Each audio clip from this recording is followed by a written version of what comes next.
जय श्री राम। जय हिंद दोस्तों। मैं आज आप सभी से बीच में एक बातें करने वाला हूं कि आप सब लोग ये बताइए कि मैंने काफी गरीबों को देखा हूं नारा लगाते हुए कि क्यों पड़े हो चक्कर में कोई नहीं है टक्कर में। क्यों पड़े हो चक्कर में और कोई नहीं है टक्कर में। यार एक बात बताओ, ये किसके साथ होता है और आप किसके लिए कह रहे हो? ये नेता लोग के लिए नहीं, ये अपने आप के लिए, अपने समाज के लिए। आप लोग अपनी खुद ही भविष्य बेकार करना चाहते हो। ये 4.5 साल तक हमें आपको गुमराह नेता लोग किए रहते हैं। फिर एक जो 6 महीने की चुनाव रहता है, रैली रहता है, हमें आप फिर जाके वो भूल जाते हैं दर्द दुख अपने गांव की, अपने समाज की, अपने घर की। फिर जाके नेता लोग की विपक्षी पार्टी हो या कोई भी पार्टी हो, जाके एक ही बात कहते हैं, क्यों पड़े हो चक्कर में कोई नहीं है टक्कर में। अरे यार ये कहो ना यार, अपने दुख की पीड़ा कहो ना यार। मैं कहता हूं कि बीजेपी की सबसे बड़ी है नीति है, वो कहती है, कहता है कि हम हिंदुआई करते हैं। आप सब जानते हैं, ये देश के हर एक युवा जानता है कि बीजेपी हिंदुआई लेके चलता है। हमारे योगी आदित्यनाथ जी कहते हैं, देश के प्रधानमंत्री जी कहते हैं। आप बताओ, वो किनारे एयरपोर्ट बना, अयोध्या में एयरपोर्ट बना, लखनऊ में एयरपोर्ट बना, बनारस में एयरपोर्ट बना, इंटरनेशनल एयरपोर्ट बना है विश्व के टॉप। बताइए कि उस पे कोई गरीब का लड़का चढ़ता है? मुझे लगता है कि कम से कम ऐसे 10-20-30 गांव में से होंगे कि जो दुबई, अरब या सऊदी नौकरी चाकरी करने के लिए बेचारा बेरोजगार होके जाता होगा। वही हवाई जहाज में भले चढ़ता होगा, लेकिन उसके साथ साथ में कोई घूमने टहलने वाला बच्चा तो नहीं चढ़ता होगा। हालांकि मेरी बातों को आप सब ये भी निकाल सकते हो, कहता क्यों नहीं वो लाइक कर्म करें। भाई कर्म किस लिए करें? एक बच्चा 10 दर की ठोकरें खा रहा है, पढ़ाई लिखाई करके उसके पास पूरी डिग्री है, पूरी कंप्लीट उसके पास पढ़ाई है, नौकरी नहीं मिल रहा है। आप सभी लोग को पता कि 2018 से लेकर 2024 तक जितने भी पेपर हुए हैं सब लीक पे लीक, लीक पे लीक होते हुए जा रहे हैं। जैसे एक टाइम था, सनी देओल कहे थे एक मूवी में जज साहब से कि तारीख पे तारीख, तारीख के तारीख, तारीख के तारीख, कब तक तारीख ही पड़ेगा, लेकिन ये गरीबों का इंसाफ नहीं होगा। गरीबों का इंसाफ कब तक होगा? ये हमें देश के प्रधानमंत्री जी बताएं। बताइए, हम कहते हैं कि आप कहते हैं गरीबों के लिए सबसे ज्यादा वोट और मतदान गरीब लोग करते हैं। हमने कहा अगर दिल्ली से अयोध्या जाने के लिए, अयोध्या से दिल्ली जाने के लिए फ्लाइट की टिकट 4,000 है, गरीबों के लिए 1,000 कर दे। वंदे भारत मेट्रो ट्रेन बनाए हैं हमारे उत्तर प्रदेश के मुख्यमंत्री जी। बताइए, अयोध्या से और लखनऊ आने में 600 रुपया लग रहा है। सोचिए, जहां की 200 रुपया में आप पार हो सकते हैं, वहां 600 रुपया लग रहा है। एक बस की किराया अयोध्या से और लखनऊ आने के लिए 250 रुपया लग जा रहा है, वही प्राइवेटे बस 150 में ले आ रहे हैं, उनसे जल्दी पहुंचा देते हैं। अब आप लोग बताइए कि तो सरकारी में क्या गरीबों के लिए और सरकारी में क्या छूट मिल रहा है और क्या लाभ मिल रहा है? बताइए।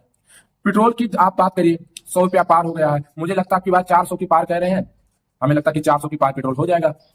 सीट तो 400 पार हो या ना हो, लेकिन 400 का पार तो पेट्रोल हो जाएगा। ये है बीजेपी की सबसे बड़ी, बीजेपी की सबसे बड़ी यही है रणनीति कि सोचिए यार गरीबों के लिए कौन पार्टी खड़ा है, हमें बताइए बताइए। और कहते हैं कि हमने लाइट का इतना अच्छा काम कर दिया, मैंने कहते हैं उसके साथ साथ में पढ़ाई की, एजुकेशन के मामले में टॉप 10 कर दिया।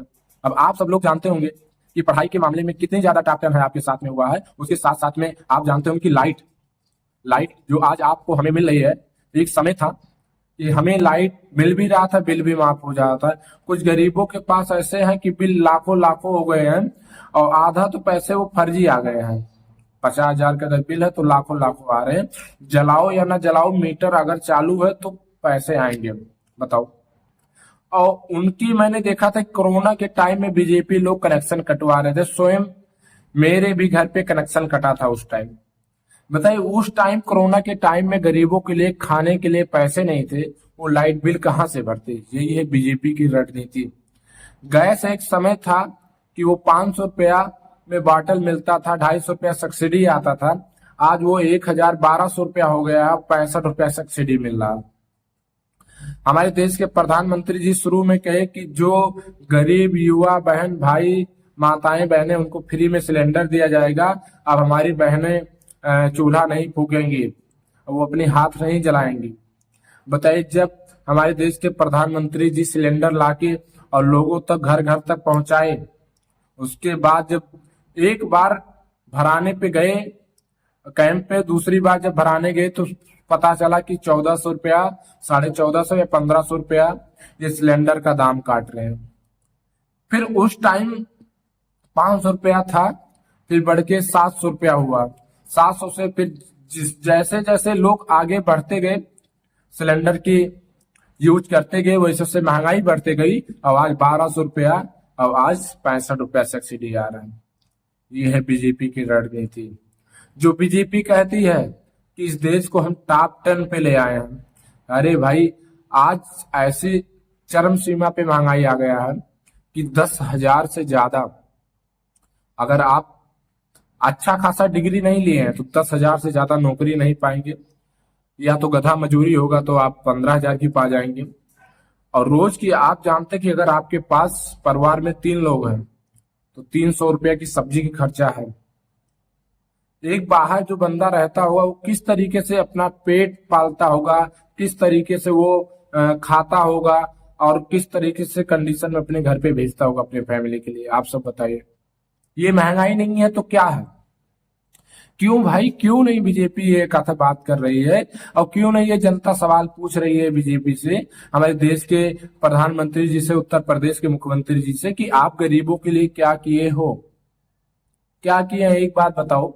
कुछ लोग कहते हैं कि विनोद भैया आप तो हमेशा बीजेपी को घेरते हो। भाई तो सत्ते में वही है, तो हम सवाल अखिलेश यादव से करने जाएं, हम सवाल राहुल गांधी से करें, हम तो सवाल देश के प्रधानमंत्री जी से ही तो करेंगे। होना चाहिए कि नहीं होना चाहिए? आज के टाइम में देखा जाए, प्राइमरी स्कूल, सरकारी स्कूल पे बच्चे नहीं है, प्राइवेट पे लाखों लाखों बच्चे हैं। वही गरीब लड़के का बाप क्लास ए से लेके और 12 तक पढ़ाते पढ़ाते उसकी हालात ढीली हो जाती है, वो फिर पढ़ा नहीं पाता, बाहर भेज नहीं पाता, फिर मजदूरी अपने बच्चों को कराने के लिए बाहर भेज देता है। वो क्या करे? सरकारी में क्यों नहीं कैमरे लग रहे हैं? पेपर के टाइम में तो कैमरा लग रहा है, लेकिन सरकारी के स्कूलों में क्यों नहीं कैमरे लग रहे हैं? और क्यों प्राइवेट स्कूलों को क्यों नहीं बैन किया जा रहा है? अगर बैन नहीं किया जा रहा तो फिर सरकारी बंद कर दें उसको। भाई अगर आपको प्राइवेट से लेना है पैसा, टैक्स लेना है, तो बंद कर दीजिए। जैसे हमारे देश के प्रधानमंत्री जी कहे थे कोरोना के टाइम में, थाली ताली बजाओ कोरोना गायब हो जाएगा। आज कोविड जो सभी लोग का डोज लगा था, मुझे लगता है तीसरी, जिन लोग को मैं सुना हूं कि उससे काफी ज्यादा फंड उन्हें मिला था देश के प्रधानमंत्री जी से, कंपनी से। और उसके साथ साथ में आज देख रहे हैं वही वैक्सीन आज लोगों को रिएक्शन करके और हार्ट अटैक का बीमारी पड़ रहा है। अब लोग उस टाइम जान बचाने के लिए वैक्सीन लगाए थे, अब आज जान बचाने के लिए कौन सा वैक्सीन वो यूज करें? बताओ, हार्ट अटैक आ रहा लोगों को। ये किसकी गलती है आप बताइए? क्यों ना बात किया जाए, ये सरकार तक क्यों ना पहुंचाया जाए, ये आप हमें बताइए। हमारे उत्तर प्रदेश के मुख्यमंत्री जी कहते हैं कि हम अगर चाहेंगे तो एक मच्छर नहीं मरने देंगे। 2018 से लेकर 23 तक बच्चे नहीं नौकरी पा रहे हैं, ये किसकी गलती है? और जनता अभी भी कहती है, जनता के बच्चे कहते हैं, कुछ गरीबों के बच्चे कहते हैं, क्यों पड़े हो चक्कर में, हमारे नेताजी की कोई नहीं है टक्कर। अरे कब तक नेता लोग की दलाली करोगे, आगे पीछे घूमते रहोगे? बताओ भाई कि सन 2000 से लेके 24 तक किसी गरीब के बच्चों को कोई टिकट दिया हो पार्टी? सब तो बात करते हैं गरीबों के लिए। क्यों नहीं? उसका नहीं सपना है लड़ने की चुनाव? उसका सपना नहीं है डीएम एसडीएम बनने के लिए? आज महंगाई इतनी आ गई है कि बुक शिक्षा पे भी जीएसटी लग गया है। बताओ, एक समय था कि हम सब अगर 2000 रुपया लेके आते थे बाहर पढ़ने के लिए तो महीने में खुराकी खर्चा और कॉपी किताब का हो जाता था। आज 15,000 रुपया कम पड़ जा रहा है। ये किसकी गलती है बताइए आप? बस आप सभी से अपील करेंगे, आग्रह करेंगे कि ये ना कभी भी आप कहिए कि क्यों पड़े हो चक्कर में, कोई नहीं है टक्कर में। नहीं, 5 साल तक आपको भटकाएंगे नेता लोग और वही बात आपको गुमराह करते रहेंगे। तो प्लीज ये कहना बंद करो और नेता लोग से सवाल जरूर करो कि विकास क्या हुआ है, विकास के नाम पे आप काम क्या किए हैं। बस। जय हिंद, जय भारत।